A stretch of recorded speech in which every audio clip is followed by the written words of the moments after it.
বাঙালির ভীষণ পছন্দের একটা মাছ হলো ইলিশ মাছ, কিন্তু এই মাছটা কাটার একটা সূক্ষ্ম কৌশল আছে। আজকের ভিডিওতে সেটাই দেখাচ্ছি। ভালো করে আঁশ ফেলে দিয়ে পিঠের কাছের এই পাখনাটা ফেলতে হবে।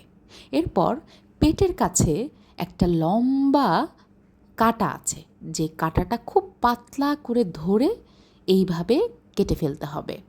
ব্যাস, মাছ খাওয়ার সময় যে ঝক্কি ঝামেলা পোহাতে হয়, এটা ফেলে দিলে সেই কোনো ঝামেলাই আর থাকবে না। এরপর মাছের সাইজগুলো নিজের ইচ্ছে মতো কেটে নিলেই হয়ে গেল ইলিশ মাছ কাটা। মাছের যে লম্বা কাঁটাটি পেটের কাছ থেকে কেটে ফেলতে বললাম, সে কাঁটাটির জন্যই মাছ খেতে অনেক সময় আমরা কষ্ট করি বা কষ্ট পেতে হয়। কিন্তু এই কাঁটাটা ফেলে দিলে মাছ খুব সহজেই বেছে খাওয়া যায়।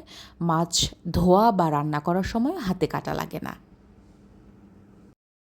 ইলিশ মাছের মৌসুম প্রায় শেষ হয়ে এলো বলে যারা মাছ কাটার এই কৌশলটা এই প্রথম ভিডিওতে দেখলেন, তারা পরের বার মাছ কাটার সময় আশা করি এই ভিডিওর কৌশলটা অ্যাপ্লাই করবেন। আর আমাদেরকে জানাবেন এই কৌশলটা আপনাদের কেমন কাজে লাগলো। বাই।